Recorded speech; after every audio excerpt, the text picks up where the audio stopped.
You will be live broadcast. I turned it on. It's live here. Yep, it's live. Is it live now? Okay, there we are. Okay. There we are.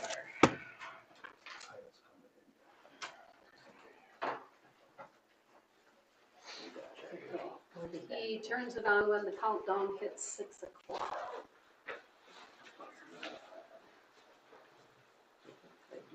Okay. I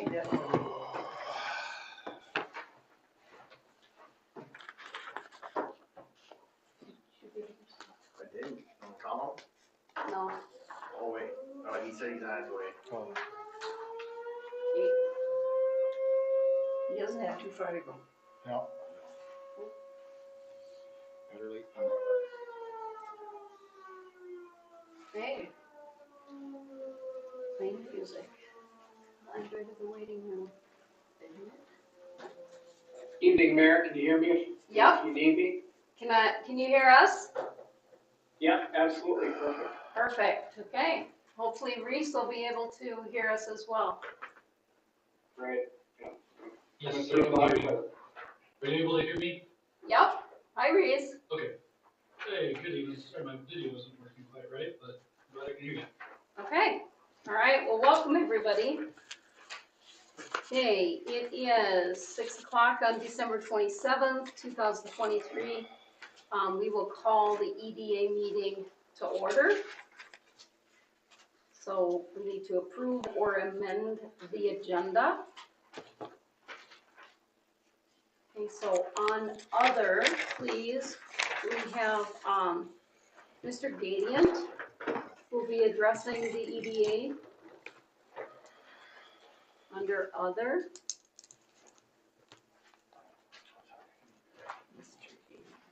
Okay.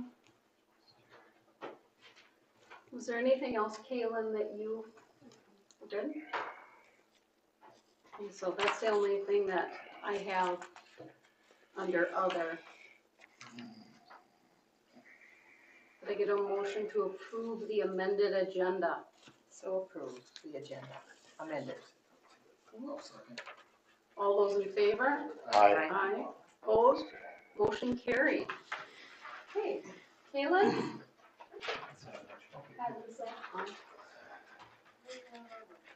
Good evening. Can you hear me? Well, do we need the microphone? I think this is that just for the, Okay, yeah, I guess it's a small one. Okay, can you hear Kaylin? I can. Perfect. There are only a couple things on the EDA agenda tonight. As part of my EDA report, I have included the meeting minutes from the EDA meeting on October 25th, as well as the minutes from the EDA meeting on November 29th. I will be looking for a motion in a second to approve those. If the EDA board would like more time to review, I can put those on the January agenda instead, but otherwise I would just need a motion in a second for the meeting minutes. motion to approve those meeting minutes. Second. All those in favor? Aye. Aye. Opposed? Motion carried. Perfect. And then the only other update I have for you tonight is on the FabTech tax increment financing or TIF note. I have been working with Julie Eddington from Kennedy and Graven to finalize the existing TIF that was awarded to FabTech, I believe in 2022, or to begin in 2023 for the construction of their manufacturing plant.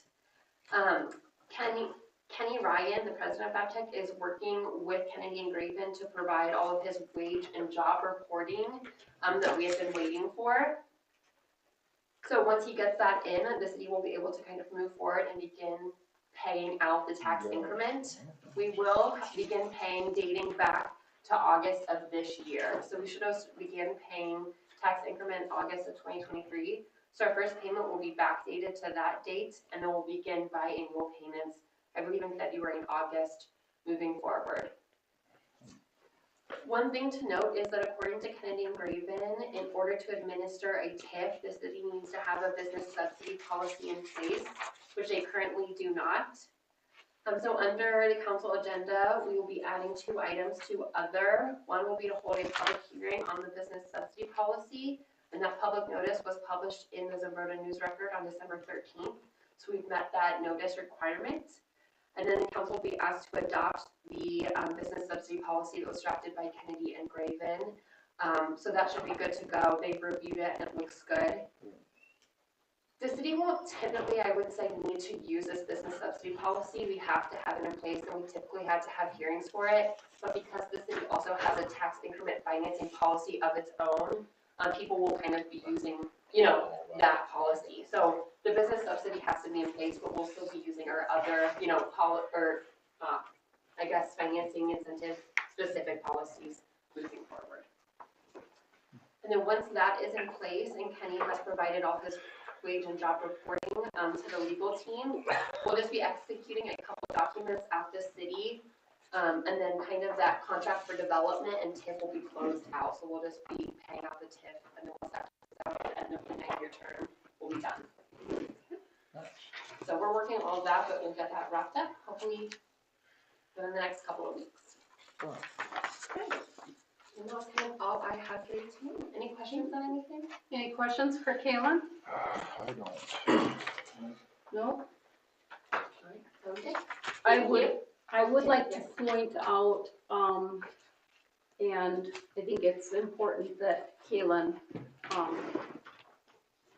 gets her little due here too, because she has been instrumental in helping us during this transition. She has done an amazing job at helping us put together minutes. She has chipped in wherever she can, and I can't thank you enough, Kaylin, for that, and I know that the council is very appreciative. And she has agreed that she will continue to help us until that transition, we get somebody in that position, so thank you, Kaylin. Thank you. Okay. All right, could I get a motion to adjourn the ED, oh, wait a minute, we have Wayne. Wayne. Oh, sorry, Mr. Katie. Mayor Buck, is it okay if I yield to Kyle? Yes, that's fine.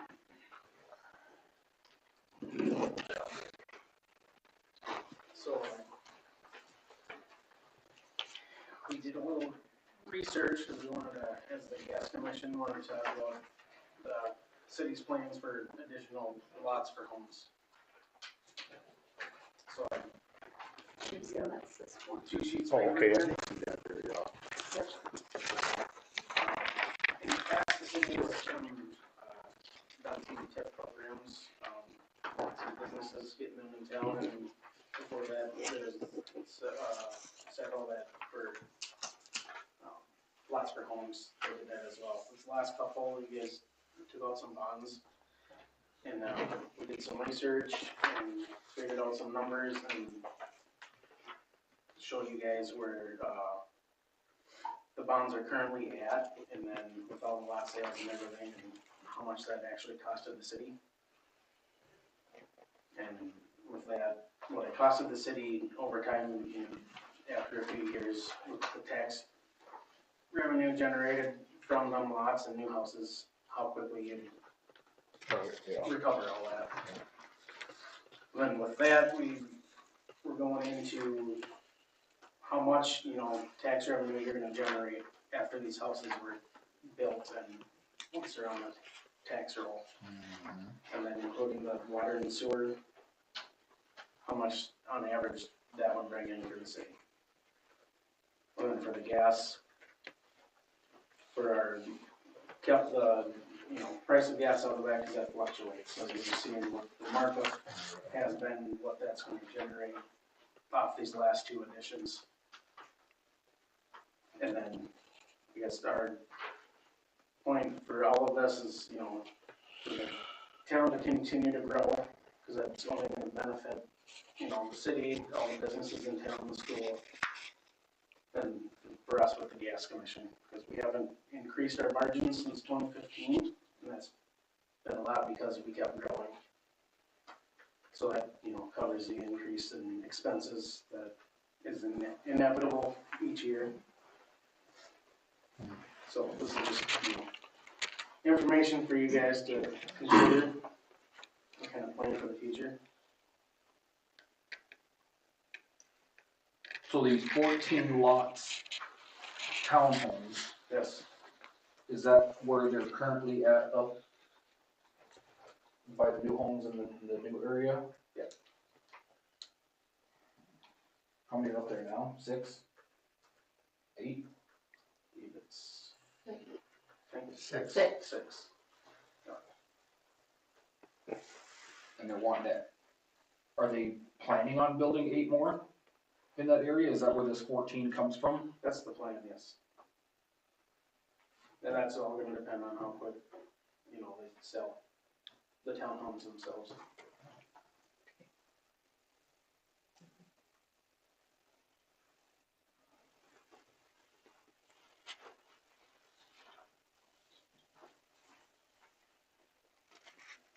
Other questions for Kyle?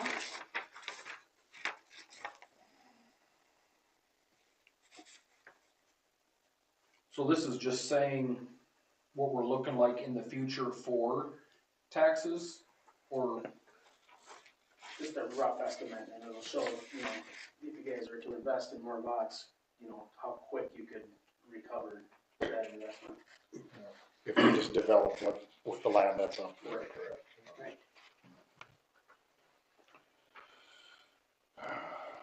Has there been any interest in those other lots, or have they sold, or did we sell them to anybody in the past? Which lot?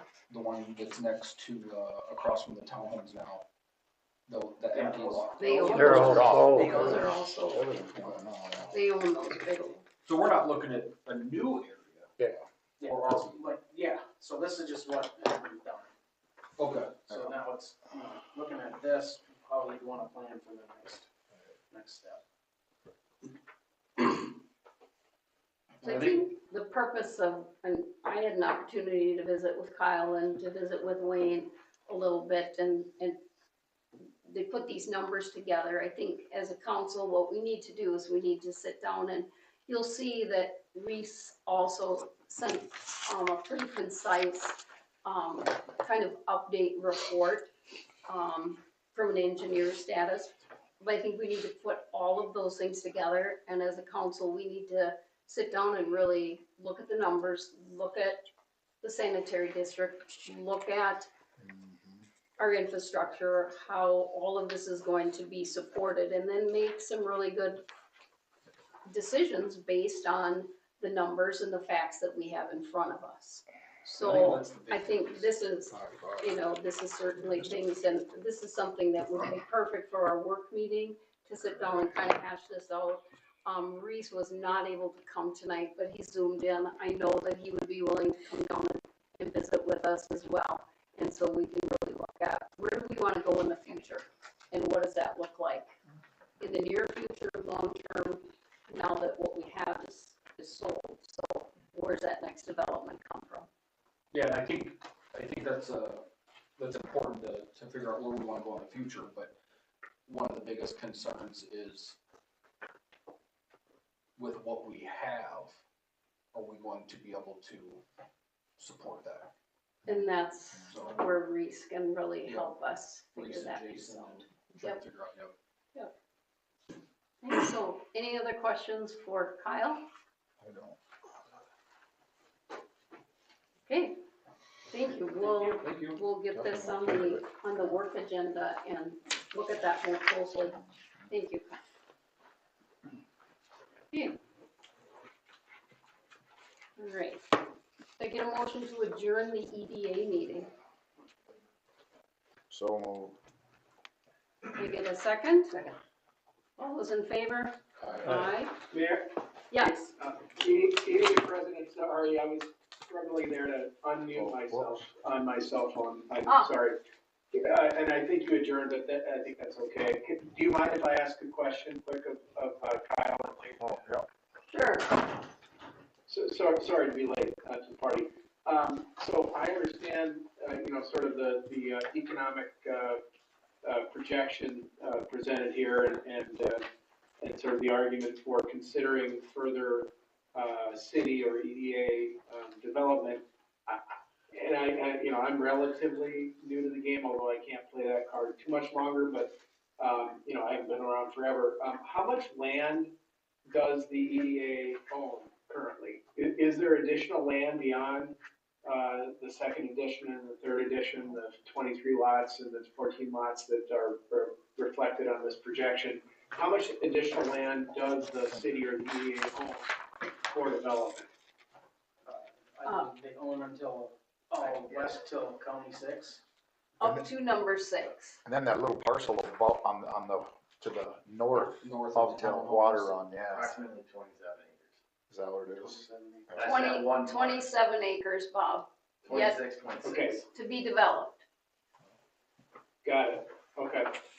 And so in some respects, the question presented is whether to sell to a developer for development or to somebody for some other purpose, or whether to retain it for development. Essentially, that's the question presented, right? No, it was only to develop what we have, not to sell it. That wasn't brought up. It was just as a city as a whole to develop it. That was brought before us. That's what this is. That's what What they're this talking is, about tonight. that Kyle's talking Yeah. about. Yeah, okay. The document that I emailed you? Yep. Okay. Yeah, no, I have it, I mean, it seems to me that, to the extent the EDA owns that land, if the decision is not to develop it, which I understand, I think Reese makes some good points about things that have to be considered, I presume that it wouldn't just be held for speculative purposes, right? It would be available presumably for sale if the EDA wasn't going to develop it. Well, I think those are all things that need to be determined yet. Yep. And we haven't even gotten that far to even talk about anything like that at this point. Got Correct? it, thank you. So, did that answer that? I think so. It did. Okay. All right. So did we get a second on that adjournment? Yeah. Okay. All those in favor? Aye. Opposed? Motion carried. Okay. We'll call the regular meeting to order. Stand for the Pledge of Allegiance. I pledge allegiance to the flag of the United States of America and to the republic for which it stands, one nation, under God, indivisible, with liberty and justice for all.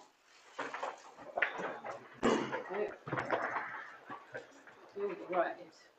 I have to apologize for being late. I was icing my back and I forgot all about it this council night. That happens. Okay, so, could we get a motion to approve or amend the agenda? Kaylin had added on the bottom, under other, the public hearing and the subsidy policy that we'll briefly kind of go over.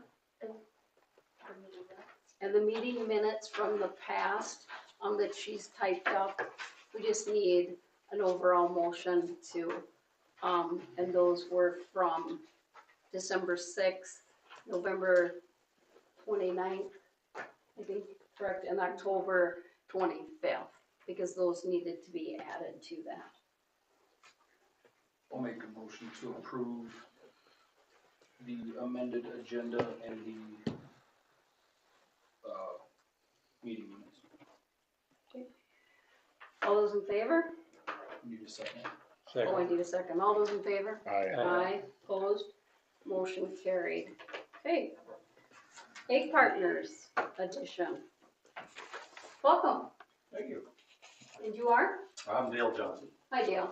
I'm the Chief Operations Officer for Egg. Can you go up to the mic just so people can hear you? So just to bring the council up, Dale has been working with Jason. The plans have been brought in, they were sent to the county has approved the plans, for the addition. So they're coming before the council, and so the county had signed off on, correct? Yes. Jason has been working very closely with the county, so, but the county had suggested, that Egg Partners still come before the council, and so. Sure. Right. So, Yeah. I wouldn't expect anything less, but No. yeah, I had, talked to Doug, at length about the, project, and he assured me that, everything was good to go. So, Yep.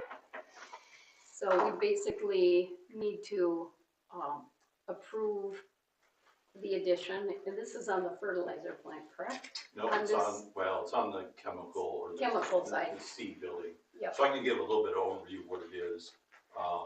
Back in 2009, we had built a seed shed and a chemical facility there.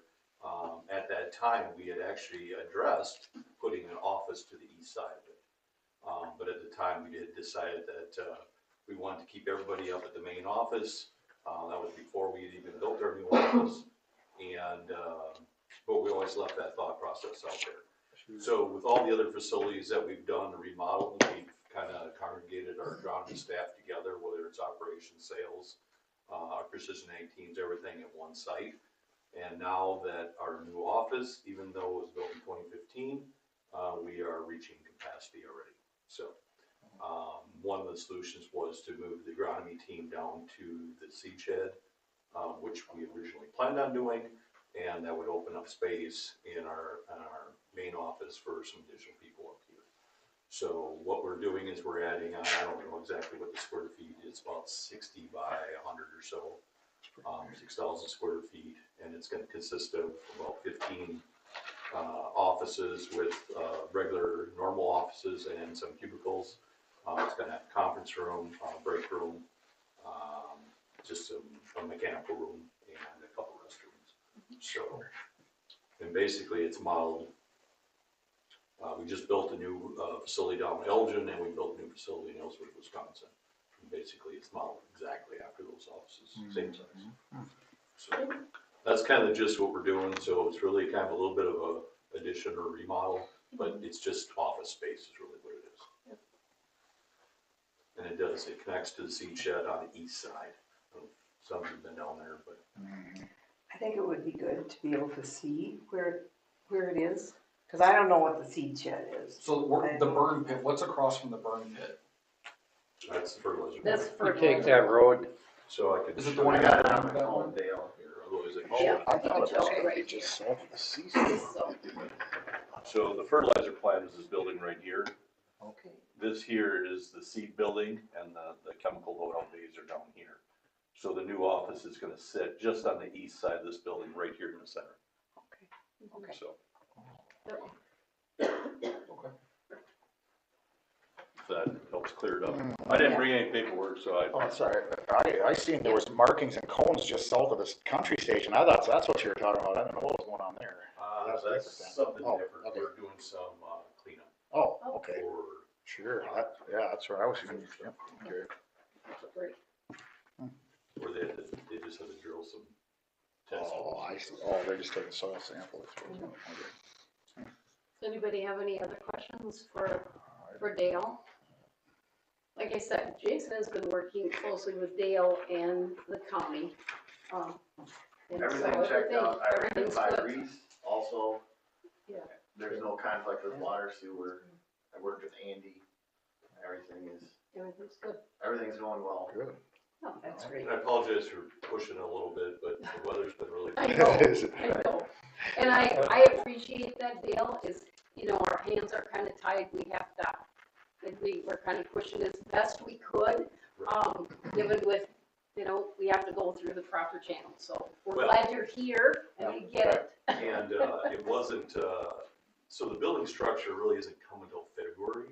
Yeah. So I just figured, well, we got a whole month of January to put, we talked Yeah. about doing winter conditions and stuff like that. But Yeah. when Doug called and said everything was good to go, Oh, he had no yeah. concerns, it's like, the weather's still 50 degrees out, I need to start pouring concrete. Yeah. Yep, exactly, when the ground Yeah. conditions are there. And we yep. appreciate that. So we're excited. We thank Ag Partners for continually building in our community.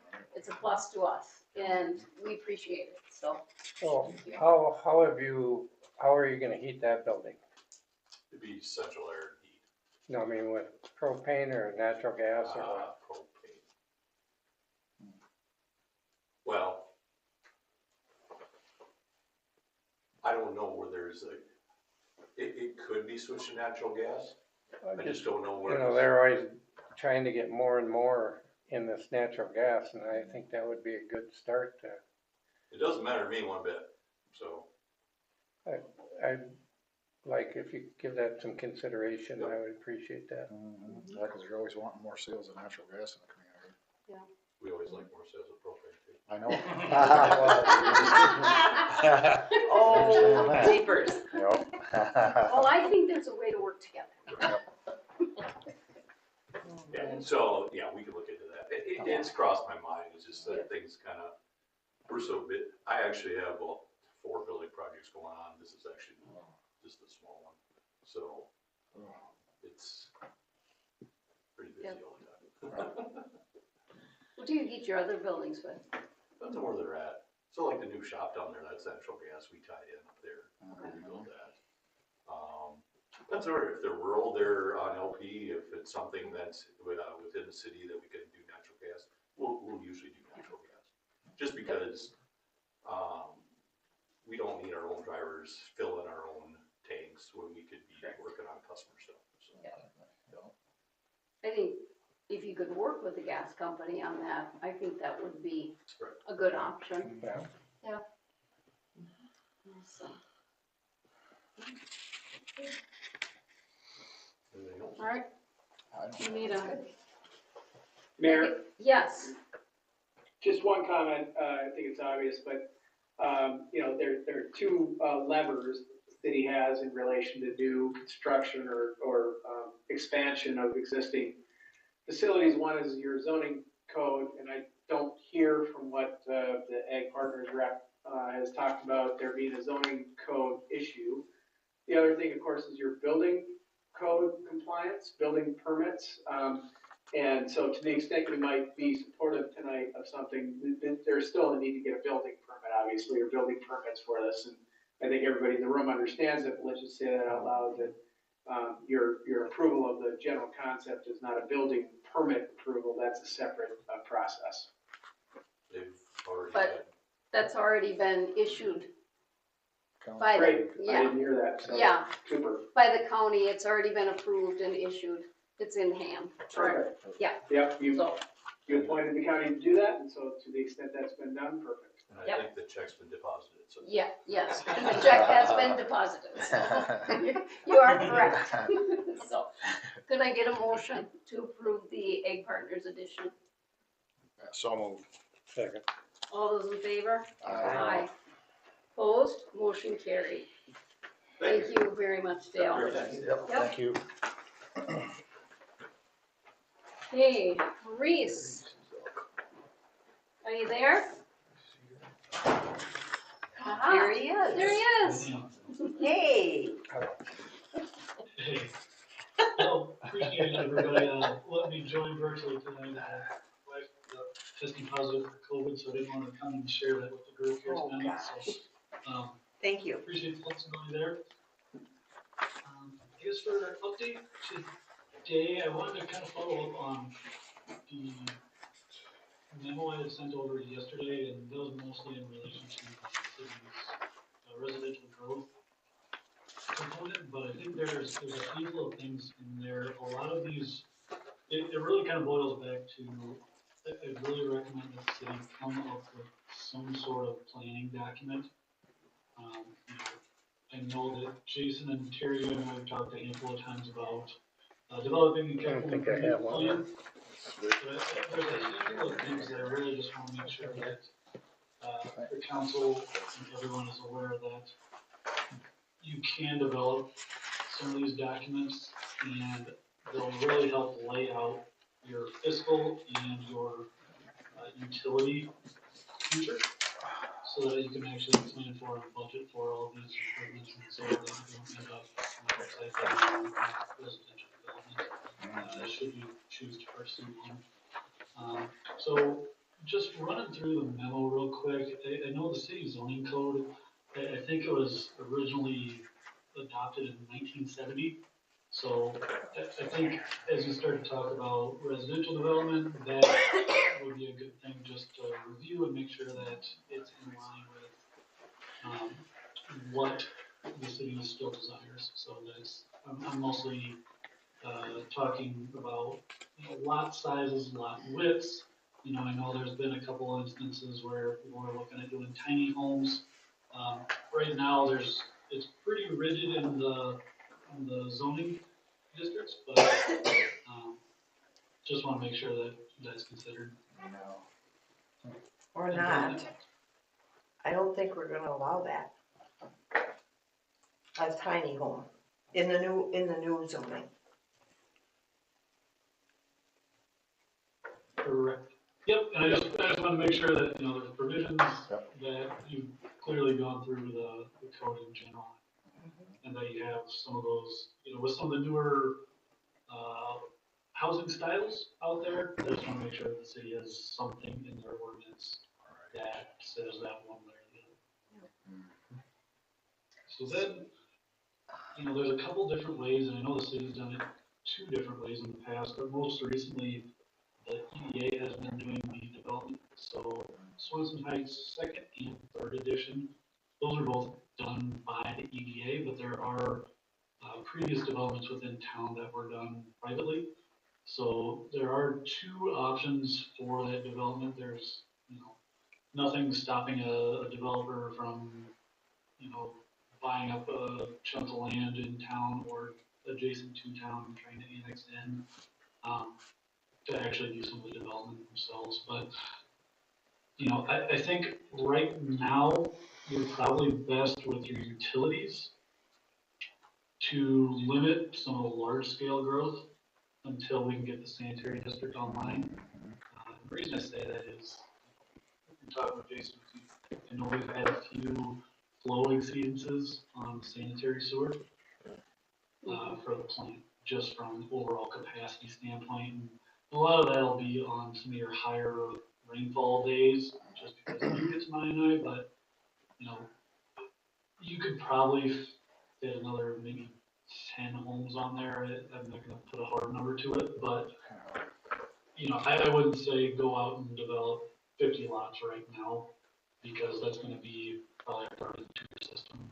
So that's one big piece we're gonna look at, and then, as you start looking through some utility descriptions, looking at water, gas, sewer, electric, it's really trying to figure out, you're gonna need to do some improvements. You're gonna need to maintain these utilities and improvements long term. So having a budget set aside for that, whether that's city developed, led, so then, you're spending all the capital up front, putting in the infrastructure, but a lot of communities will actually have, if a private developer does come in, you'll have a fee schedule associated to the actual development itself. There will be a connection charge, and then that's how you can recoup some of your long-term maintenance costs associated with the development. So just, trying to figure out and make sure that you have a strong budget in place, you have a good plan, because you do have other streets in town that do require some maintenance. You need to make sure that your utilities within town can support it, and really just try to lay some of that out. But like Mayor mentioned earlier, happy to sit down and have a workshop. We've got some planners on staff that I'd be happy to bring with as you start to look at some of these plans for the city's growth. So I don't know if there's any questions on the memo, or if there was anything else we'd like to discuss. Reese, can I bring something up? Yeah. Oh, sorry. I just wanted to show on the council on this one memo thing here. When you turn on the back page of it where it's under water. I know Reese and I talked about this, but the higher elevations closer to County 9, a lot of them houses have really low water pressure. Oh. So in case you have a question about what a booster pump would be, it would be a way to get the water pressure up. The further out you get from your tower, the higher elevations, Absolutely. the lower the water pressure is going to be for the people that build there. I don't know if there's anything you can address with that, Reese. I guess I wanted to point that out. So if there was a question about what that would be for, that's where it would have to be brought into play. Yep, and there's a couple different ways you could do that, Jason. So one would be, yes, including a booster pump. So that's essentially a pump putting pressure on the system to allow for some higher water pressure within a certain area. So basically, I know some of the areas that Jason's discussing, the upper levels of the homes do have a little bit of water pressure issue, but I think the lower levels, you know, if you've got a 2-story house, you know, maybe your upstairs doesn't have the greatest water pressure, but right now it's still within the guidelines, but it's definitely lower than other parts of town, the water pressure side. But like you mentioned, as you go west, closer to county line, as it goes up the hill there, you are still gaining elevation. So you're only gonna see some lower pressures in the water system as you go west and you start building vertically. So you could do it one with a booster pump, or you could do it internally with like a pressure tank Oh, sure. to help with that on an individual level. What do cities usually do in those situations? Depends on the number of units there. Sometimes it'll be as part of the development, you'll say, hey, okay, you need to have a booster pump if it's, or excuse me, you'll need to have a pressure tank within the home. But a lot of cities, as they grow, they're going to start having different pressure zones and water elevation, and then they'll actually just put on a booster pump. Okay. But I think in this situation, you'd only have maybe 10, 12 houses that I'd really be concerned about. So you need to weigh the capital expenditure against the booster pump itself. Sure. How much is the booster pump? I haven't priced one out recently, but I would say it's just real ballpark. You're probably gonna have over $100,000 into something like that. Booster. Yeah, for 10. It would seem like if we were gonna have just 10 lots there, that's just a number throw. That maybe we just, you know, they'd have to have pressure tanks in them 10 lots, rather than us spending $100,000. Yeah. I think that's all I wanted you to kind of talk about, Reese, is what I noticed on there. Kind of inform you what that would be. Absolutely. Any questions for Reese? Yes, I was wondering, back to the zoning, when you talked about different kinds of houses or something, and, could you just email us what you mean by that? I don't know. The tiny houses we won't have, but, Like what types of homes could be in a new area if we chose to go that route? Yeah, and that's more in relation to the width and the lot dimensions that you're providing, because really the city shouldn't really be dictating, should somebody put in a Rambler, or should somebody put in, you know, whatever style of home. okay, It's okay. really based on the lot Okay, widths. all right. That makes sense. Mhm. Okay. It'd be very similar to like the zoning that we already did, Sure. that you and I were working on. So I think with the information now that Reese has presented and with the information that Kyle has presented with the numbers, I think it's imperative that the council at some point really sit down and try to, you know, figure out what is gonna be our long-term, short-term kind of goal here. We could talk developments all night here, but we have to really come up with a plan and look at where we're gonna go with this. So I think the best way would to bring those subject matter experts in. And you'd be willing to do that, Reese? Yes, I'd be happy to. Okay. And I guess just kind of following up, I know Bob had asked about the EDA land to the west, just for awareness. We have done, well, this has been a number of years now, but we did pull a handful of concepts together for that land up to the west. Okay, I think you could fit roughly, I mean, give or take, 50 lots over there. So there is a decent amount that you can. Oops. Can't Oh. hear him. Want to review that? okay. Could you repeat that, Reese? You kind of cut out. Oh, I'm sorry. So over to the west, the EDA land, you can fit approximately 50 lots. And that would be the single family lots that fall into the R1 zoning district that you have, which would be consistent with the Swanson Lake second edition. So, but I would recommend that you review what those are and understand if you want to put in like a park or something like that to have a little bit more amenity on the western part of town. Just because I know those residents are going to be a little bit further away from the city's park system. Good. All right. Any other questions for Reese? No? Okay, thank you, Reese. Thank you. Okay, next on the agenda, two items actually is the city administrator position job description and the administrative assistant, and then the postings. They're two different things. So posting is what will go into the paper and or will go to the League of Minnesota cities. The description is what we will put on our website to direct those interested people who are then interested can fill out an application and look at the job description.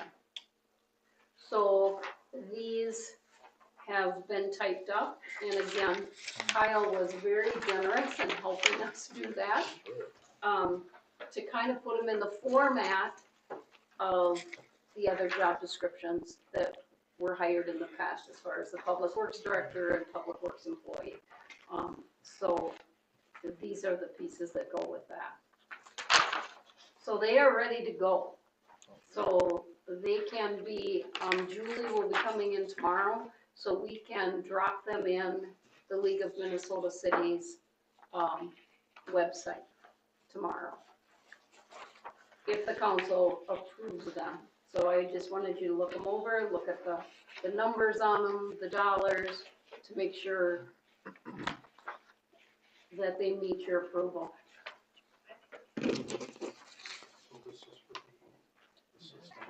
Oh. Did you not get those pictures? Oh, it's under your other packet, I think. Up above. Here. There's a bunch of stuff. Okay, Yeah. and there, okay. Is there any questions on those? So I guess one thing here, On which one, Chris? the assistant one. Yes. So just looking at the one that would go into League of Minnesota Cities, it says position, title, city administrative assistant, accountable to city administrator. On the job posting, I don't know if it really matters, but it says under the supervision of city council. Oh. Okay. So not, again, not sure if that. That can easily, I've got that in my computer. Thank you. Okay. Yep.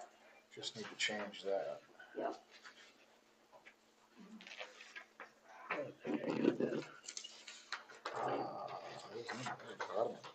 Yep.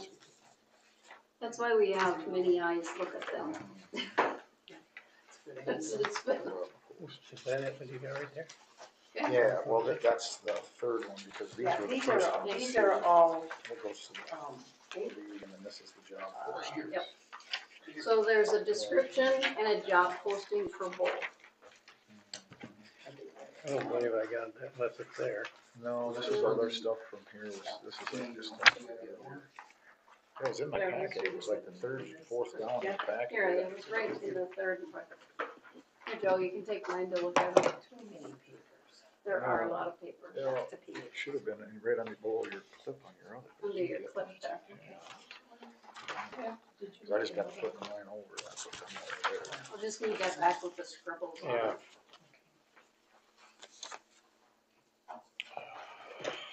We'll find it. So, okay, So you said that's going to be, Julie's coming in tomorrow, the one will be posted to the League of Minnesota Cities tomorrow? that'll go in tomorrow and then I'll forward it on to Zimbrota Okay. as well. Okay. So, and then I'll also reach out to League and see how they link that up. And then we can also post that, can we post that on any type of CEDA, how we reach out? Yeah, I can look into it. and yeah, see if I there's think any there way are to certain distribute it. Yeah. places. Cause I talked to, Yeah, I Zimbrota found about it. that. You did, okay, good. You found it? I was looking at these other ones. So, and then effective immediately, they can go online and Yeah, we'll put it fill out an right, application?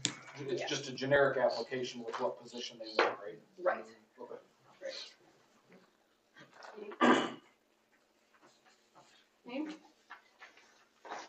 So Mayor, Yes, I for sure don't have to say this, but I'm gonna say it anyway, because it's a great point Councilmember just made about, getting the wordsmithing right.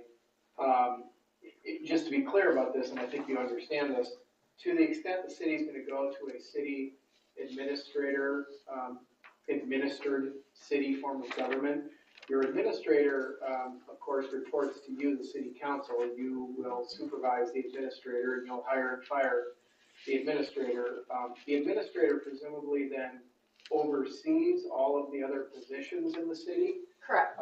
including the administrative assistant, but really, ultimately, the city council remains the hiring and firing authority, right? The city administrator doesn't have the power to hire and fire people, just to oversee and supervise them. So I understand that's a wordsmithing thing, but it is true, as the councilmember pointed out, that the clerk, or the administrative assistant to the city administrator presumably would be supervised by the city administrator, but ultimately it's also true that that position would be hired and fired by the city council.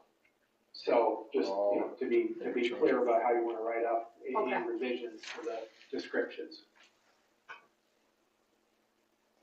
Thank you. Yeah, so, Yep. yeah, you almost want both in there then. Yep.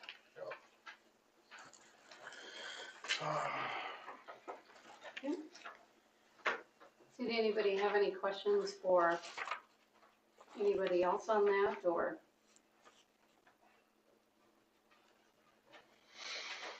This is why Patrice and I sat down and put these postings together, and it was like, I was not real comfortable sending anything out or posting until we had everybody able to look at them, because it does take multiple eyes to look at them, to make sure that we.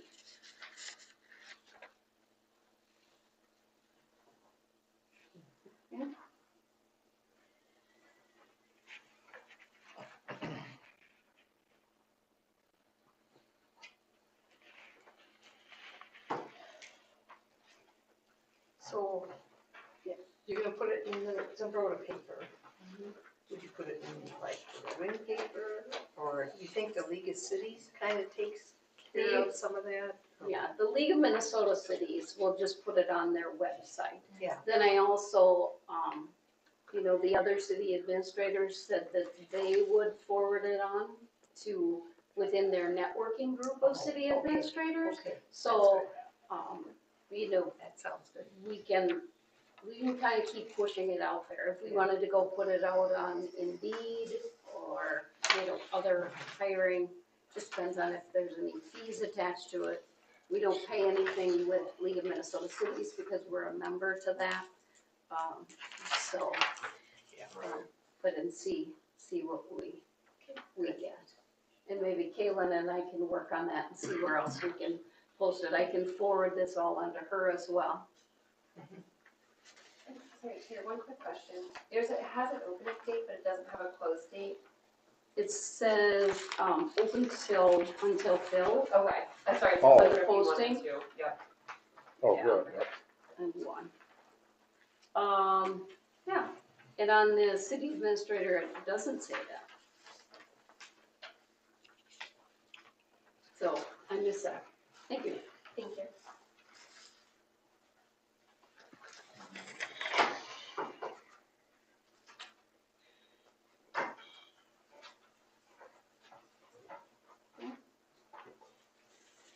All right, so.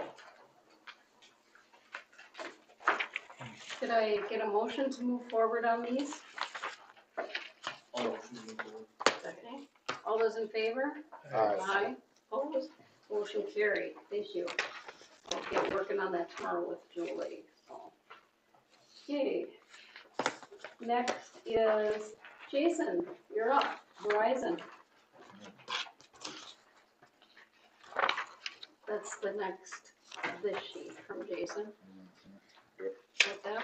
Water tower one? It was right in the back of your packet.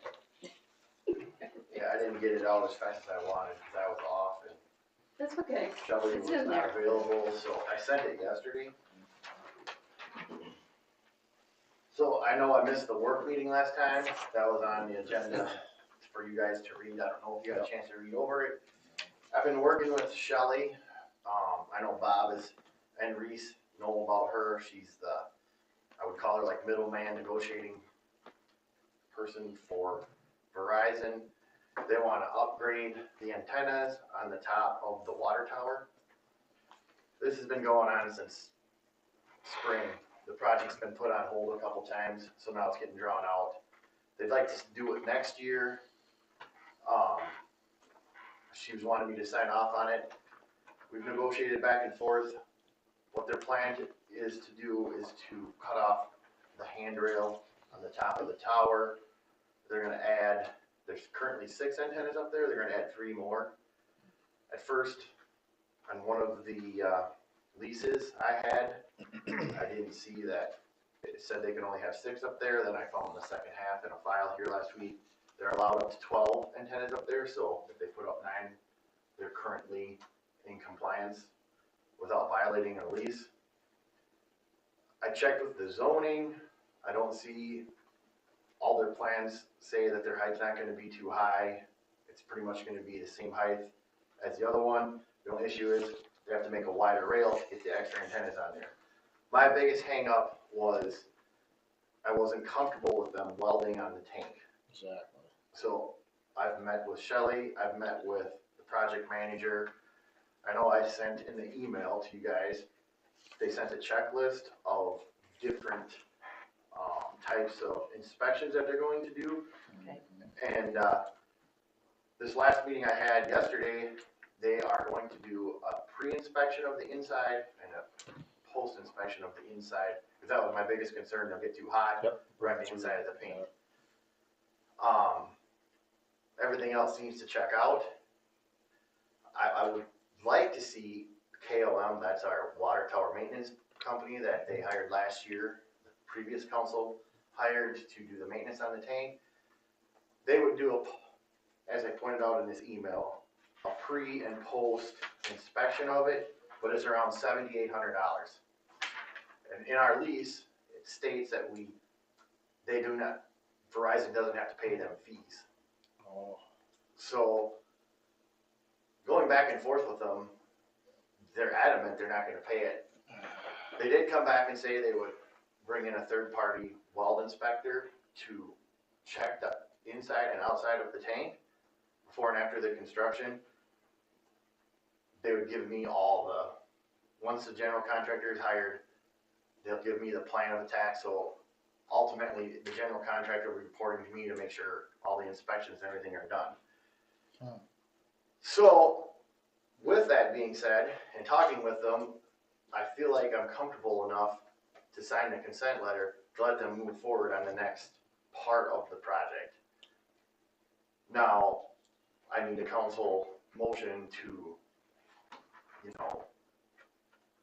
make it so it's okay with you guys that I sign off on the project so that they can start the permit process. Now, I know I sent this email to you, Bob, I don't know if you got a chance to review it, if there's anything you wanna add, or if we need to hold off on this and think about it some more and come back to the table with her, try to get her to pay some more inspection fees, but this last meeting, I'm confident I'm not going to get them to pay anymore, and KLM won't come down on their charges. So, Well, like you said in your email, I mean, we get paid, a lot of money. yeah, we get paid a lot of money, $2,350 a month. and that's 3 months. It pays for the, Is that what we, Inspection. what we get paid right now?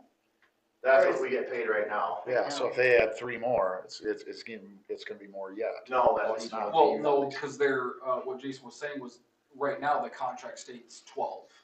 Oh, up Up to to 12, so 12, that, so they're up to within the 12, contract, yeah. okay, the guidelines, yep. Okay. I see. Right. But like 3 months, it would have paid for the inspection, but what would happen if all of a sudden we did have an inspection and there was damage, then what happens? They provide insurance, Okay, so if they, do damage it, okay. their insurance would Would have pay to to fix it. However, there is this issue, the tank isn't new, Right. and they inspected it last year, and we know we got by without having to refinish it or recode it. They're only going to pay to fix it to this fact that, you know, where it is right now. So if they look in there, it's like if they look in there and they say, hey, it's already too far gone, you know, and we'll be forced into repairing the inside anyway. So, I mean, and I don't think that it has happened in a year's time, but they definitely are gonna take some before and after pictures of the inside of that tank before they weld it and after. I do have confidence. They explained to me when they do weld, they'll lay down mats to protect the paint, protect the tank. And it's a certified weld company that works on these towers all the time, so the odds of it happening are probably pretty slim, I guess. There's still a So they're gonna cut the, reasonable doubt that they're, something, yeah. you know, something could happen. You can't never say never. They're gonna cut the existing rails off and then weld to the railing, not to the tank. They're gonna, the new railing will be built in a shop, lifted up there in sections, and then they'll weld the new railing to the tank. To the tank, it is Yeah. gonna be, oh, you know. And then they'll repaint it. Then it'll all be repainted. I already sent them all the paint colors and, you know, it'll be restored to, it'll probably be brighter than what the actual paint is there now, but it's at the top of the tower, so you're not able to see it anyway. And everything will be coated with anti-rust Right. coatings. Mhm. So, When's the last time you were at the top of that tank? I haven't been up there. I got pictures. Yes, Bob? I rarely go outside my lane, so I, you know, sometimes have thoughts about things, but I try to stick to the legal stuff. But I am also the sort of the appointed wireless guy for all the cities that my firm represents, so I deal with Verizon and the other companies all the time. And so I will go outside of my lane a little bit on this one. Yeah, so, you know, your staff knows, he knows what he's doing. And KLM is really good. I mean, they're very, very capable and competent. I just don't think that spending $5,000, $7,000, $10,000 on reviewing this is worth it, quite candidly, because I think Jason knows what he's doing. I understand Verizon has pushed back pretty hard on helping pay for our consultant, KLM, to help with this. So if we're gonna sort of cave on that, which is totally reasonable, I would not, I would rely on Jason until a problem arises, which I don't think will happen, and rely on that. I mean, that's, again, I'm way outside of my lane saying that to you, but my experience with cities is that we can handle making attachments to our water towers, and if we see a problem, maybe we can reach out to outside expertise, but for the most part, I think we can probably handle this. I thank you for that. I agree. I think we're good to sign off on this unless, I mean, I know Reese is listening too. Him and I have gone over it. I've sent him the plans, the structural plans, and I've gone over it with their general contractor multiple times, and they do use a reputable, water tower telecommunications engineering firm that installs this stuff. So if you guys are good with this, I'd be willing to sign the consent letter for her to move forward. And just so you know, they will be filing a permit through the city. Everything will be done and inspected gone through the county to take care of it before they do anything. Right. And then the other thing I was just gonna mention, I didn't mention this in the email, they're not gonna be really doing anything on the outside of the tank, or outside on the grass or the parking lot, it'll all be internally, because they're gonna remove the existing wires, so they'll pull that through the conduit, with the new ones through to the building. But if they do any like damage to the grass or whatever, they told me yesterday also they repair anything that was done in the process of lifting up the new antennas or any damage to the grass, parking lot, whatever, it's not part of it. So. Could I ask one question? I think kind of at the beginning, you had said that you're involved with a lot of these water towers and the antennas that are put on them. Is this a reasonable rate, and what do people usually get, or cities get for having multiple antennas? I mean, here it says, we get the Yeah, it's a good, 2350. yeah, it's a good question, Councilman, right? Maybe that wasn't directed at me. It was directed to me, I mean, the rates that these wireless providers pay to put their antennas on wire towers really, really vary from location to location. I will tell, I mean, I shouldn't say this to you, but I will. I mean, in the metro, and if you're at the corner of 494 and 35W, and you have a water tower there, these wireless companies are paying $80,000 a year to put their antennas on top of that water tower. If you're in a less traffic area, which I'm guessing, what we're talking about here in Goodhue is less traffic than that, it's lower than that. Yeah. How much lower? I mean, that's a judgment call, and that's sort of a willing buyer, willing seller thing, but it's quite a bit lower. So, outstate, out of the metro, the rents are typically sort of 10, 15, 20,000 a year. I guess I don't know off the top of my head, Jason, what the rent is on this one, but that's sort of the order of magnitude typically. But yeah, I mean, there's plenty of cities. City of Richfield is an example of the cities we represent. They make in excess of $1 million a year, easily in excess of $1 million a year on wireless rents from water towers. So, that's what we're talking about. I know Bob, we discussed this earlier emails when I had you look at the lease way back last June, maybe, when she was. Yeah. And I know you said you reviewed it, and you said that at the $28,000 approximately we're getting a year, that's a very good written lease for the time. And the lease is up in I don't have that email with me. It was re-signed last year, so 2027, I think it'll be up for renewal. And then at that time, maybe then if we want to add some things, we can have Bob relook at it and go over it. And that'd be the time when we negotiate our rent also. Yep. I agree with that comment. Yep. Okay. All right. Well, with that being said, could I get a motion to have Jason move ahead with Verizon on the water tower antennas? I so move. Second. All those in favor? Aye. Opposed? Motion carried. Thank you, Jason, for Thank you. working so diligently on that. Oh. Appreciate it. Bob, the Albers split is next. Yes, and Mayor, maybe you can, so it looks like maybe council doesn't have any pieces of paper in front of them, is No, that right? Or do because- you have documents?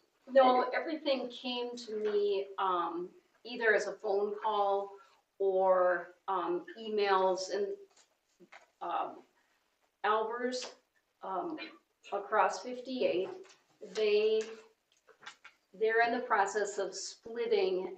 They want to, put their, pit in the, Town's Edge Fork. So they're splitting the home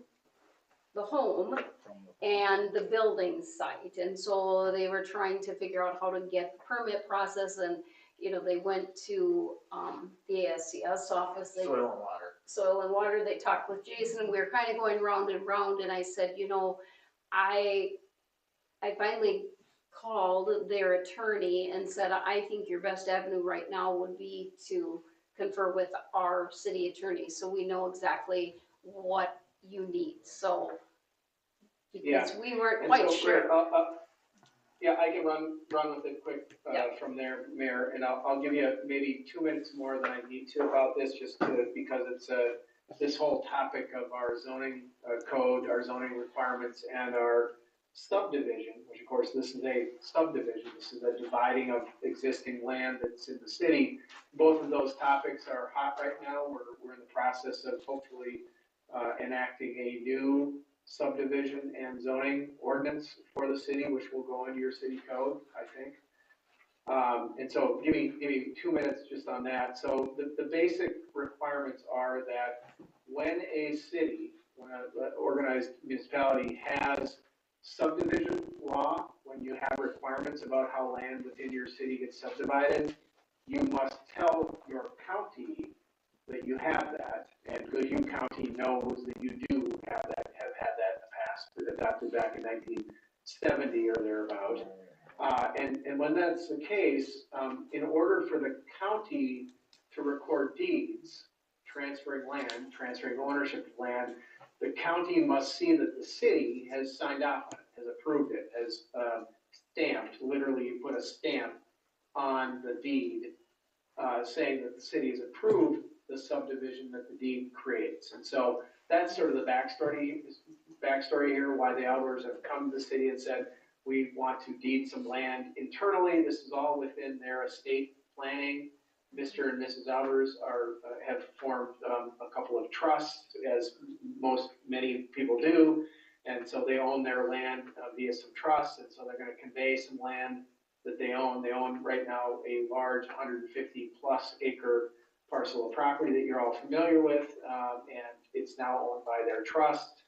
And they want to convey a little bit of that land into a corporate entity, a business entity. And to do that, they have to have the city's approval, because that will be a subdivision of their existing one big 150 plus acre parcel of property. So that's sort of the backstory about why they've come to you. This is why the city has to consider this and prove it.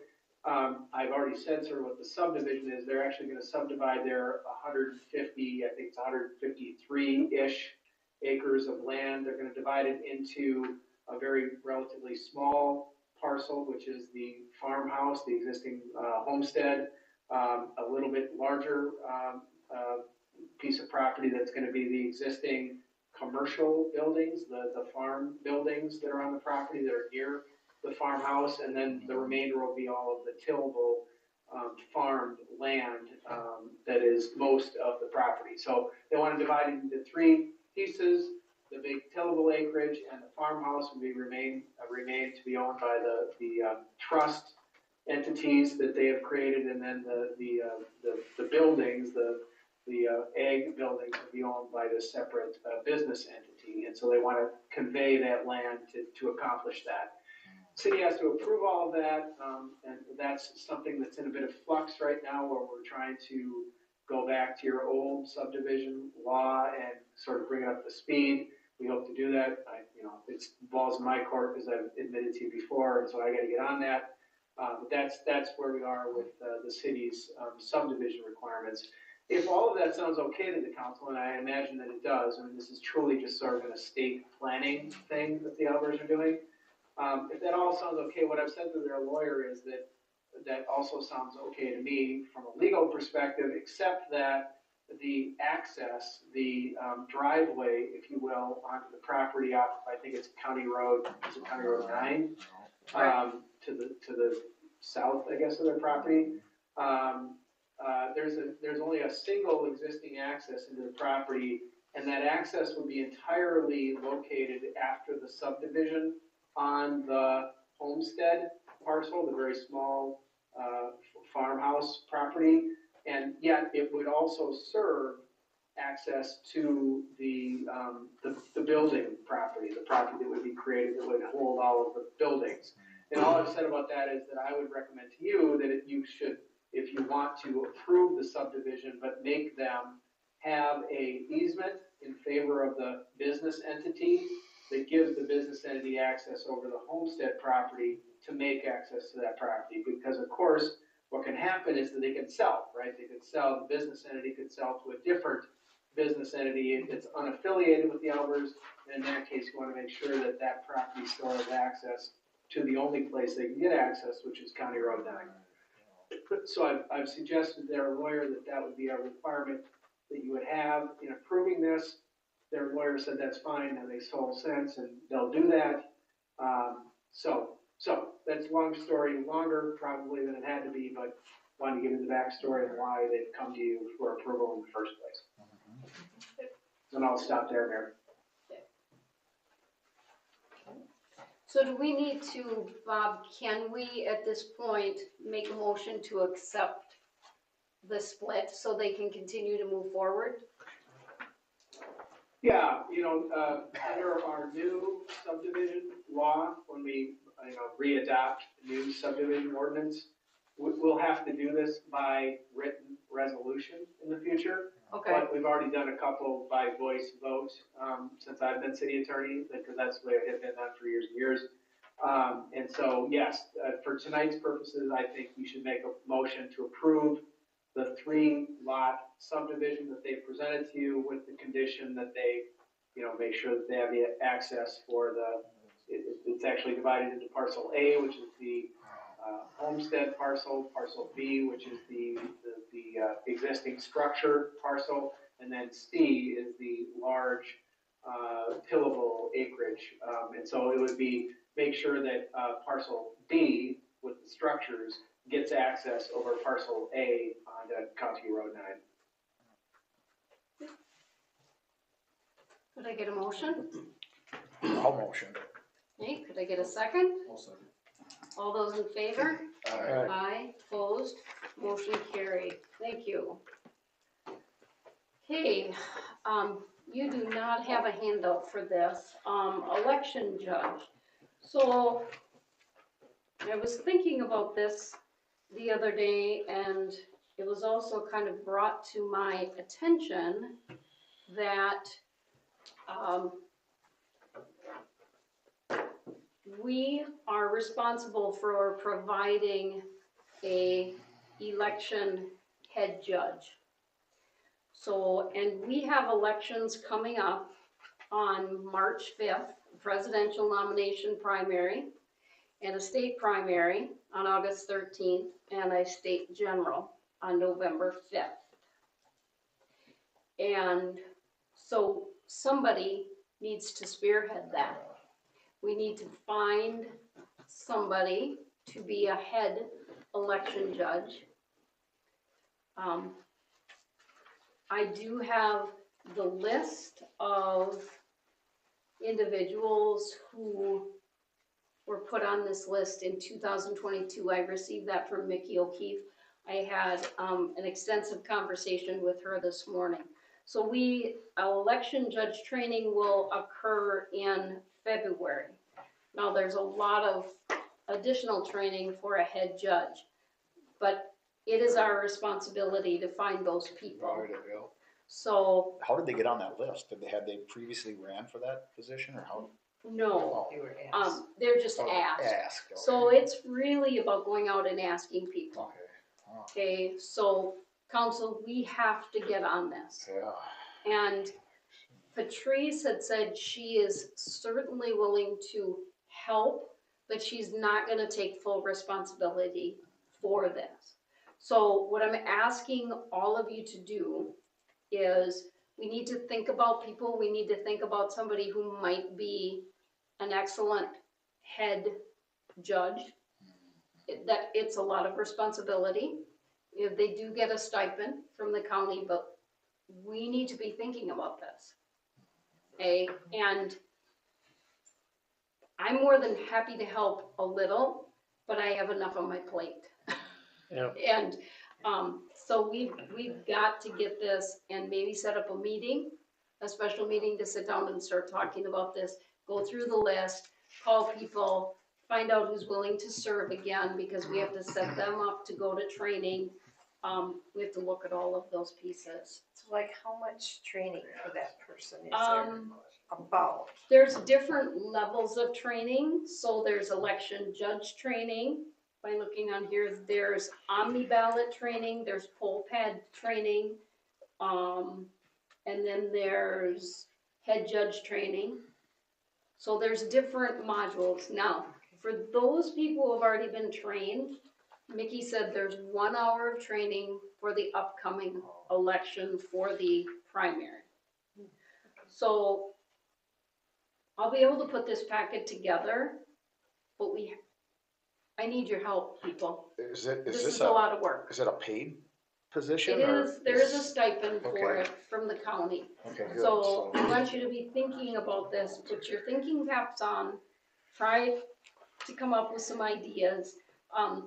The clerk training, as far as the head, is 2 hours. The election judge training is 2 hours. The head election judge training is 1 hour. The omni ballot, poll pad, and DS 200 trainings, and presidential nomination primary training are 1 hour. So, Is that something we could put on our TV deal? We're looking for people that see if you call, if you're interested, type of deal? we could do that, Yeah. but we've gotta do that soon. Yeah. Because February's coming up quickly in March to get everybody up to speed. You know, this isn't something we're gonna talk about tonight and be gone tomorrow. Cause, you know, Patrice and I talked about it today, but, you know, maybe you've got somebody, I've got a couple people in my mind who I think might help. So, but we've gotta really come up with some ideas. Do they have to be City of Goodview residents? No, they do not. Okay. They don't, they have to be Minnesota residents, so they can be from other cities. So, and once we get our new person involved, then we can certainly start training, that person as well. But, you know, we may keep other For sure, people for too as well. March, we need. Yeah, we really need to keep going, so, so maybe we could, I think this might be something that we'd have to have a special meeting for, cause this is pretty high priority. They were not very sympathetic to our needs at this point, other than we've gotta get this done. Is the training online? Or is it in person somewhere? I think it's in person. Yeah, we fulfill those are by putting, on the training, they go, And where's that at? Red Wing, Okay. yep. So typically you have to have 3 people on every shift.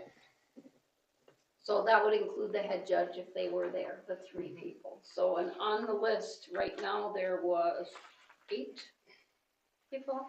Is that's the people that were all involved in the previous ones, or? Yes. 9. That was in 2022, Yep. okay?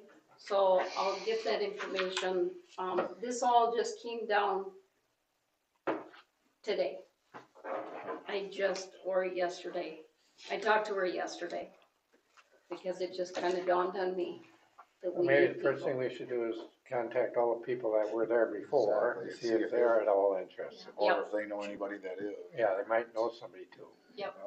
That's We what I can was do wondering, that. that's where the So, people- And Patrice and I can certainly do that while we're sitting here. But if we need your help, we're gonna reach out to you guys, cause it's a lot, Oh, sure. okay? All right. Terry, do you know how much the stipend was? You didn't say. How much what? How much was it you get paid? She didn't put it in there, but, I was gonna call her and ask her, so.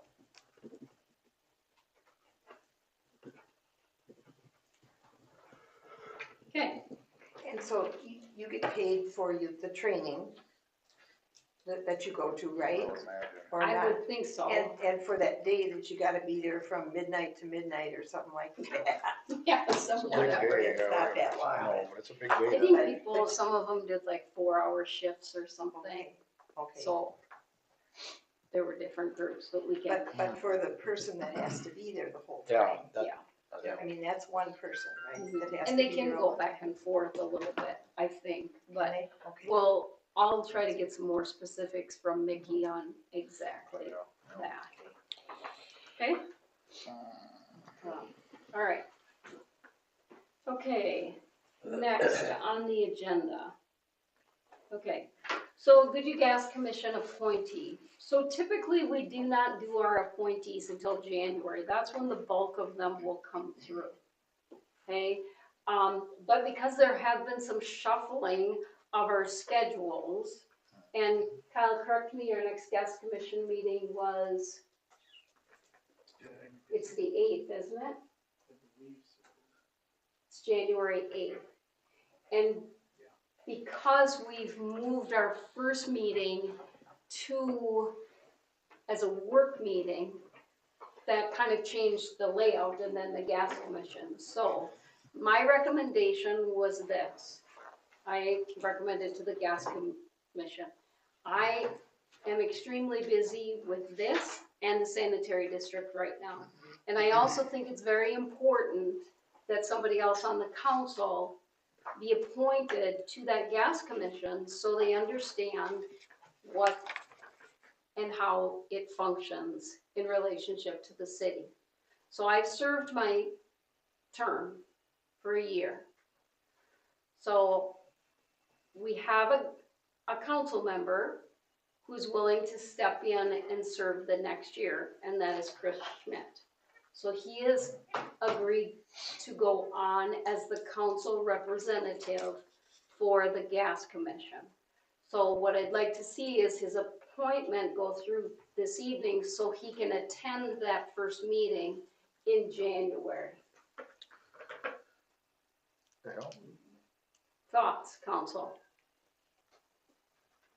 Yeah, I think Chris he'll do a good job. I guess, yeah, I think so, if you're interested in doing it, that'd be Yeah, great. I mean, it's, learn something new, Like, it will be a great learning curve for you too, right? Okay, as long as Kyle will take me. I think we'll, yeah, Okay. we'll manage. so could I get a motion to appoint Chris Schmidt as the 2024 Goodhue Gas Commission appointee from the council? Also move. I'll second. All those in favor? Aye. Aye. Opposed? Motion carried. Thank you for volunteering. Appreciate it. Okay. The next one in the employee handbook updated and amended, we've had that on there before, but Bob? Is he there? The one thing I wanted to report. Bob? I'm here. Ah, Trying to get back to you. okay. We're pulling you back in. Yeah. Okay, so the question I had on item I is that, sick and safe time rule for 2024 going into effect? Yeah. Okay, and I know that our current employee handbook has been a little bit ambiguous. But you and I had talked about where could we drop it in there, because it must be in place January 1, correct? Well, the law goes into effect on January 1, and yes, the objective would be to get it in the handbooks by then, but if it doesn't happen, it doesn't happen. So, you know, yeah, the law doesn't mandate that it be incorporated Okay. into handbooks by then, but the law is in effect by then. Okay. So what that means for us, council, is that all of our part-time help will acquire sick time. For Okay, eligible. part-time, that means our swimming pool lifeguards, our Summer part-time help. summer help.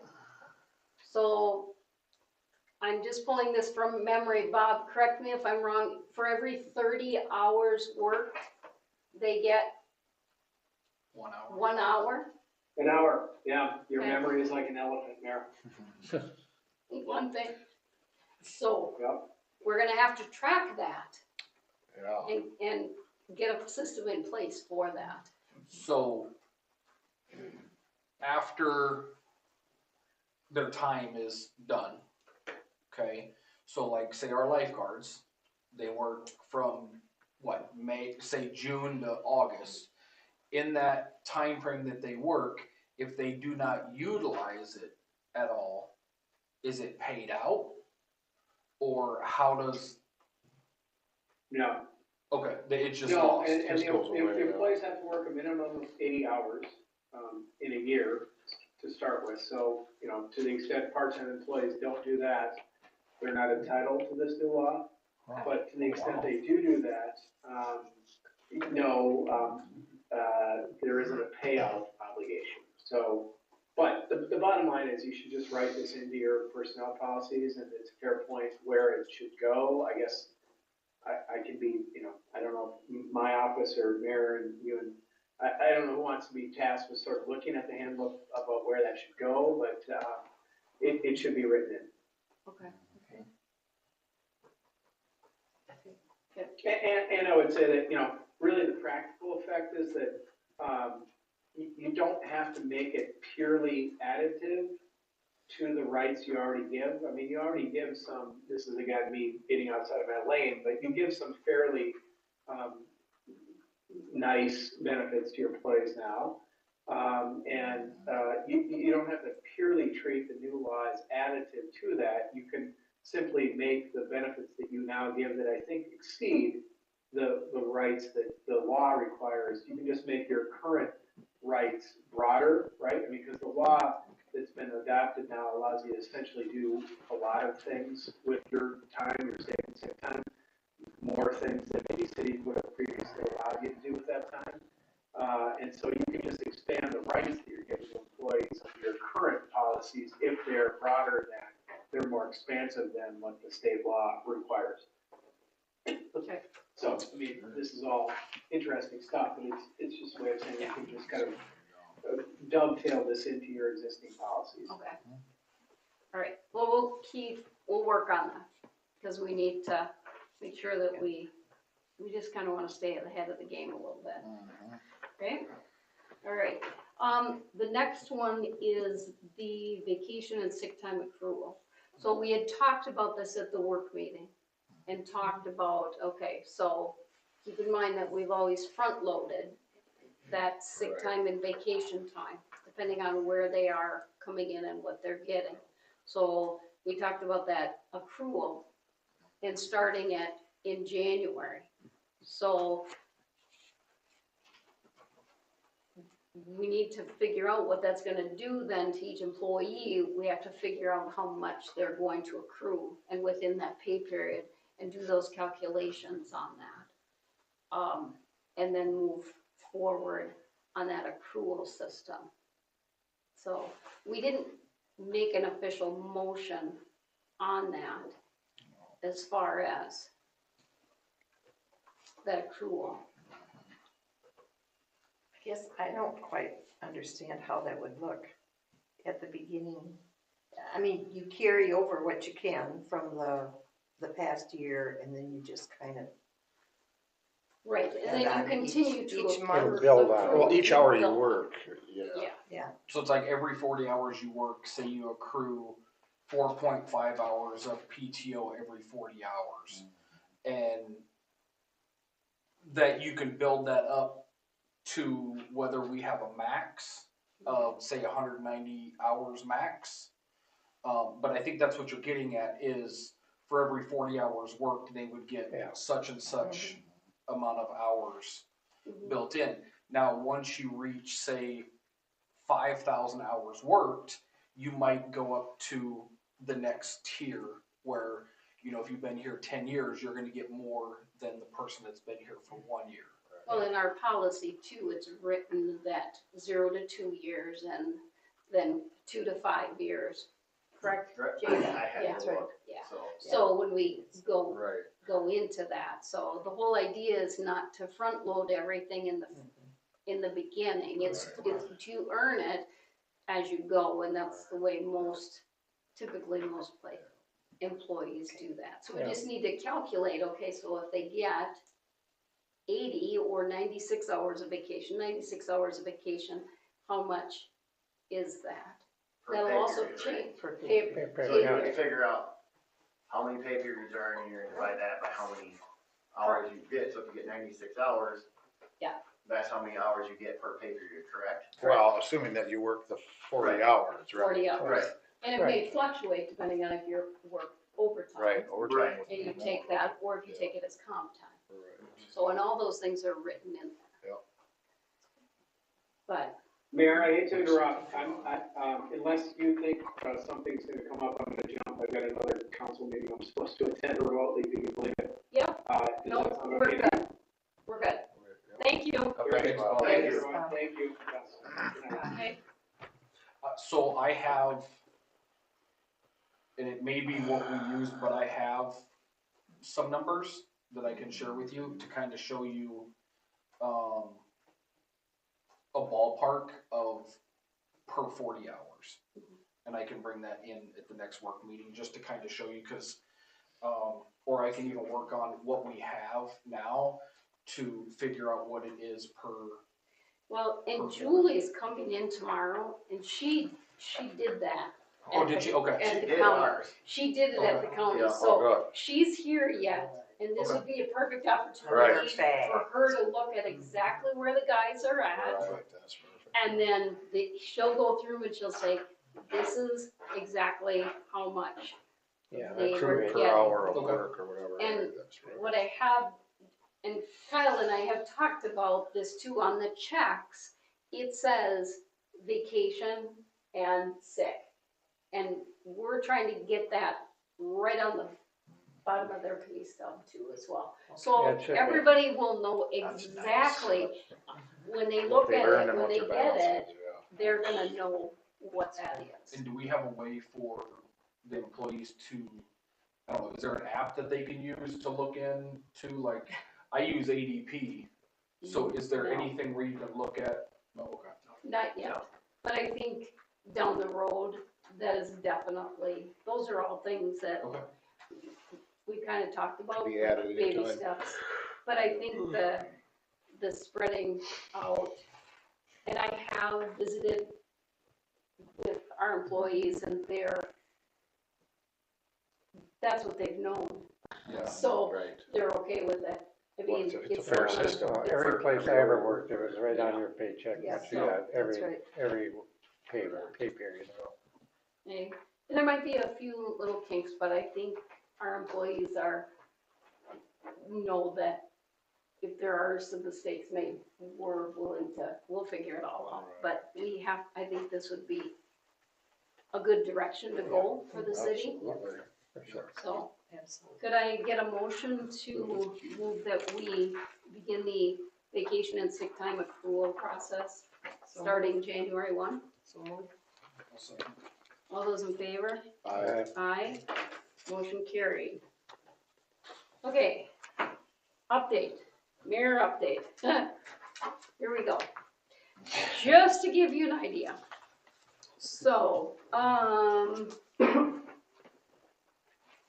I filed the levy with the county, received information back that was done.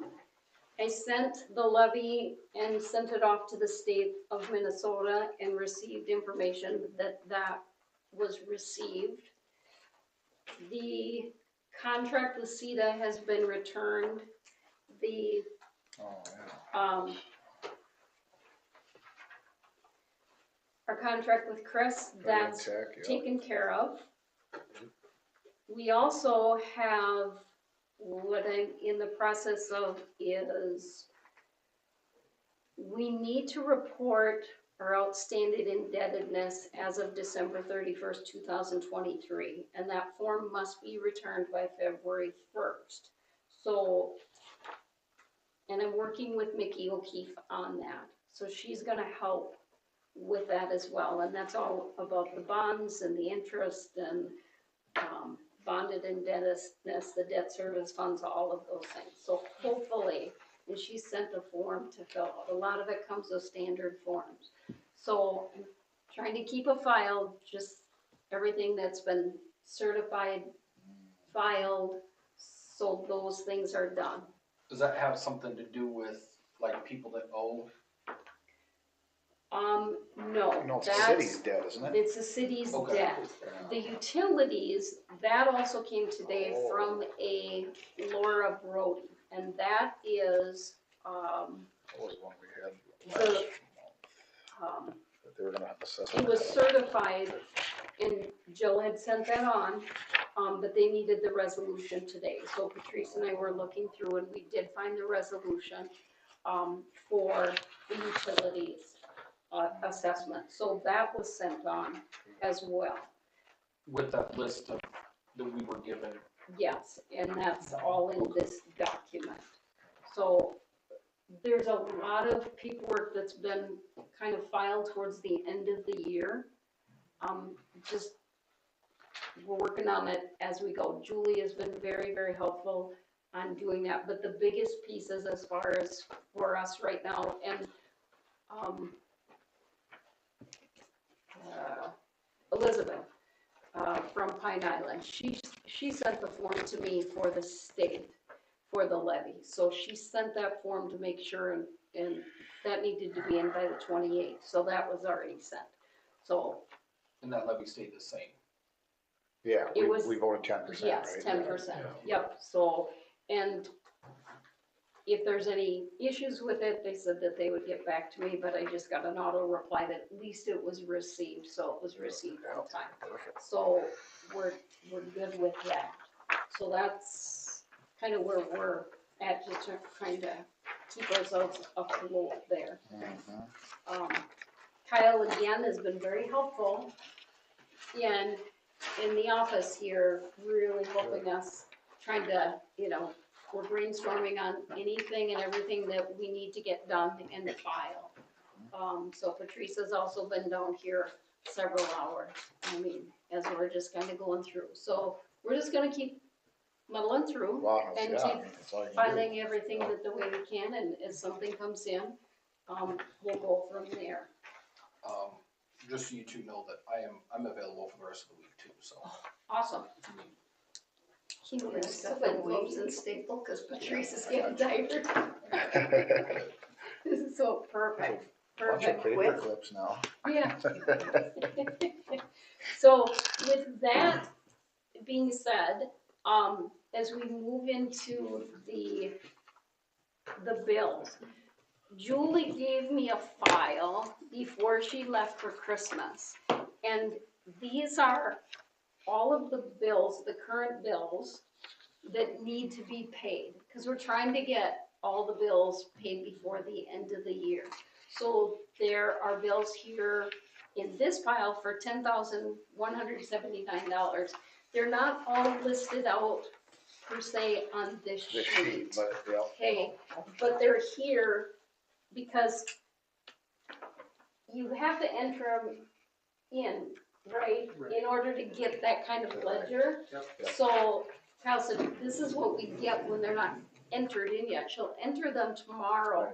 So she asked, can we have them here, approve the bills, So she can do so that. she can pay them tomorrow. There's not anything in here, if you kind of look on this sheet, anything that is out of the ordinary. Is my sewer plant bill in there, Terry? For how much? The bearings? Oh, right here.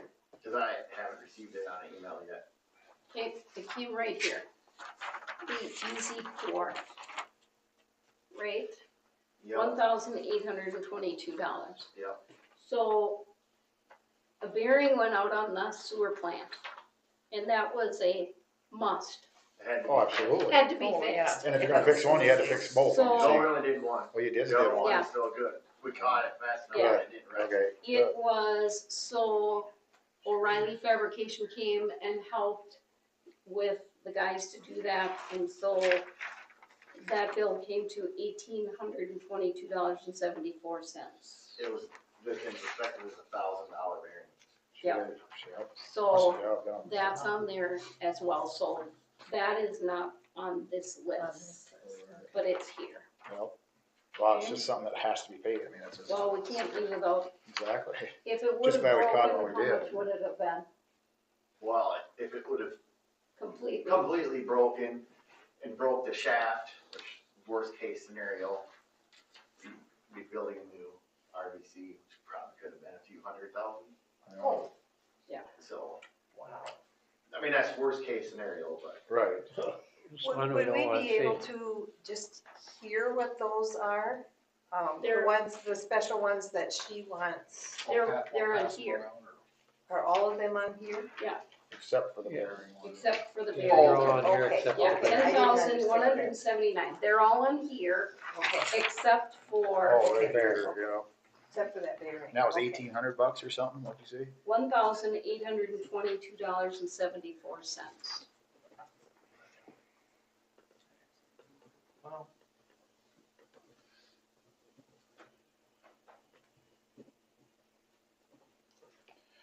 Oh, okay, that. So my question is, Yep. on this bill sheet here, and it could be something else, but it says page 1 of 3, page 2 of 3. Where's page 3 of? Oh, the 3 of 3, it Is just it had blank? your name, Patrice's name, Joe's name, and your name on it, right? It was just a signature. It was a signature Oh, page, okay. that's, Okay, Oh, it was like, sure. okay. that was, Kyle and I both looked at it, and we both kind of went, well, we don't need more copies of that, so that's what that was. The senior living thing, is there anything, Oh, I see the attorneys have been looking at that, on the second page, Kennedy engraving there. Yes, Kennedy engraving. So they're working on it, they're working Working on on it, it, but okay. they're, okay. That's fine. Caitlin, Julie Edgington was going to reach out to Mr. Tipke again, correct? So they're kind of waiting for some information from Mr. Tipke, And how, because he has to provide, it's kind of right. in his hands right What now. was the amount that we overpaid them? Wasn't it like $10,000? 20? Oh, it was, 20. because I was gonna say, we're already in 3,500 in lawyer fees. I hope 20,000. it doesn't, Yep. doesn't drag out too much longer, because then it's gonna be a wash, you know? Mhm. But, yeah, I just, yep. Oh, that's right. But that 3,500 is not just for the senior. No, living. no, exactly. No. No, that's for, No. yeah, they're legal services. Yeah. Yeah. Yep. Okay, For November. yeah. The other piece that is not on the bills, and Kyle, can you maybe come up and explain that, because you understand. We've talked about this before, there was, the system made kind of a glitch. So with the payroll, the invoice the city sends to the gas company, they would list out like the federal withholding taxes, Medicare and all that. Mhm. So somehow in the billing, in the accounting program, where it would give you those totals, it was lumping more than that just together. Like I pay extra on my federal, so it was putting that in, so then the city was charging the gas for that, even though it was coming out of my check. Sure. So it was getting, we were paying the city more than what we should have been. Right. Double dipping. Well, No. no, the city was. We were. Yeah, what we were. So, So I'm going through it and Trying to straighten. adding it by hand so we can figure out that amount and getting that taken care of hopefully by Okay. Friday. Just so everything's balanced by the end of the year. Right. So- originally, it was like overpayment, we thought of Like $11,000. It should be less than that. So he's recalculating it now, and it didn't go to FICA, No. it what the just was city within made- our system, Yeah. transferring money in. So now the city has to reimburse the gas commission So for it's just- overcharging Yep. them. So, and the best way to do that is to do that before the end of the year. So Julie's gonna have to, he's gonna get that figured out for tomorrow, he's been working on it, so we can do that transfer back to the gas commission, because they were overcharged with that. So that will also. That was throughout the year or how? Okay. It was just- like a 10-month Okay, period. yeah, right, okay. Okay, so that will be on Yeah, there, and that- we'll yeah, have that'd be that like final number. $1,000 a month then or something, yeah. When that final number comes out, maybe Kyle, you could just email that final number to the Sure. council. Yeah. That would be Tell the helpful, difference. then you'll know what it is, Yeah. because it's a pretty big number. Okay, so that's that one. On the last page, that page 2 of 2, the last thing, the Verizon wireless. Yep. So highways, streets and roadways, 5129 each, that's for each of you and Todd's phone, right? Right. Cause you each have one? Mhm. And then we have the gas commission expense.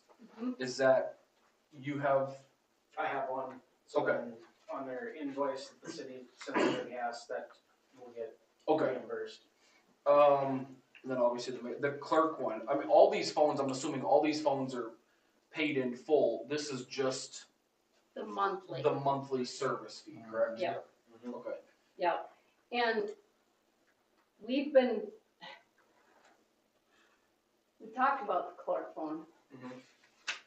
Because that phone is tied to security codes Sure. that come in for authentication. So to get rid of that phone, then we lose Yeah. that ability. No, and yeah, Correct. that's, So So we we just have hung on to to that leave phone that too, exactly. until we Yep. get Okay, that good. person in Sure. there. So this Because- is just a flat fee anyway then? yeah, Right, Yeah. this is just your service It's fee. not, yeah, it Yep. isn't gonna make or break the, yeah. yeah. I guess my thing was I just wanted to make sure that Pay to keep the it on. phones were paid for outright in full. We were just Yeah, paying they for it. get, Yeah. like the phones themselves, they get charged separate. So when Yeah. you order a phone, they send you, Yeah. you'll see the total for just the phone. Okay. So let me just double check here. Okay.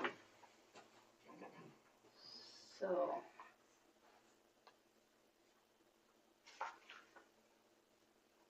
A lot of these things just kind of bear with me. So there was another, invoice that came from Semtra, Southeast Minnesota Multi-County Housing and Redevelopment Authority. And this invoice was city match for Goodhue Dennison grant, $5,000. So were you able to find anything yet, or we're gonna look, we're gonna check into this bill before we pay this. Yeah, wow. Came on the 15th, so I'm just not real comfortable paying it because I don't know exactly what it is. Right. We weren't aware that there was even a grant match, so we're just gonna look at the grant agreement, try to figure that out Yeah, in terms of the grant. because that didn't make Yeah. any sense to us. Okay? Did that have anything to do with where they were sending those things out for people to update their homes and? That's what it's all about, but yeah. But I didn't, Yeah. we didn't think it was a, Yeah, I didn't think it was a match thing either. Yeah, That's we not thought the the way it HR sounded. Did, like, kind of administer the entire grant Right. program with funds from Huh. the federal government, I thought, so. right. So, alright. So with that, you want some good news? Besides, so before we vote on these bills, so, Kayla was going through on the computer and I had remembered hearing about it briefly before, and then I heard it on the news kind of over Christmas. So the public safety aid, grants or monies by the state were released yesterday, 12/26/23. So Goodhue's portion of that is $55,182. Look at them all right now. What was it, 50? $55,182. So that's public safety grant or aid money. So what we'll have to do is look at that and see where we're gonna spend it, what we can use it for. We'll kind of do some research on that and see what we can use that for. But that's money, and it was released yesterday, so it should be coming in at some point. Okay, so just to kind of give you some perspective, Goodhue County received $925,541, and the city of Red Wing received $725,896. We'll take our 55,000. Oh, absolutely. Yeah. 182. We'll figure out We'll how to figure it use out. it. Yeah. It's all based on population, Oh, absolutely, yep. based on population, so Goodhue County population, city of Red Wing, so, Yeah, but, we've saved on snow plowing. That's been nice. Right. Okay. I know, I should have never said Yeah, that. all right. Jeez, man. Get Jason to Been quit good. spending money. Oh, well, that stuff's gonna be good for next year now. That's Ugh, all right. yeah, That's no, all yeah. right. Okay, so could I get a motion to pay the bill? I'll make motion to pay the bill. Second. All those in favor? Aye. Opposed? Motion carried.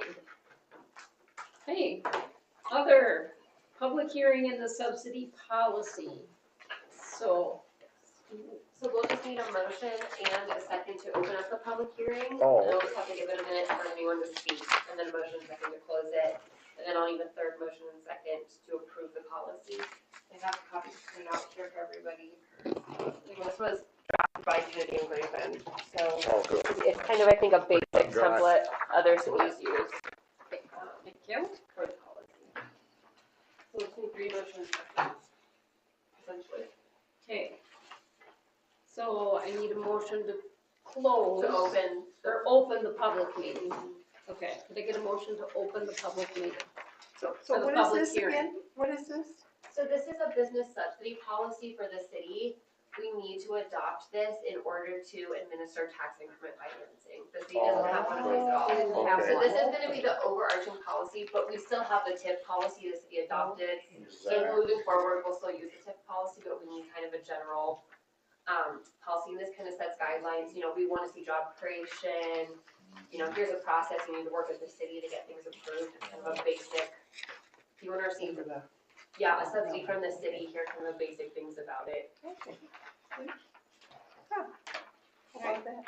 So could I get a motion to open up the public hearing? So move. Second. All those in favor? Aye. Aye. Opposed? Motion carried. Did anybody know about this? Yeah, it was Yeah. posted Yeah. in the December 13th. 13th Yeah. paper. Was it? Yeah. Kaylin did it. It has to be posted at least 10 days in advance. Okay. Of the hearing. Yeah, 'cause it says here that the subsidy is used for at least 5 years after the benefit date, and then we talked about our FabTech earlier, that will be a 9-year? Yes, so Okay. they got an economic development hit, Okay. and that's the maximum 9 years. Yep, 9 years. So, 'cause here it says at least 5. Yeah. Okay.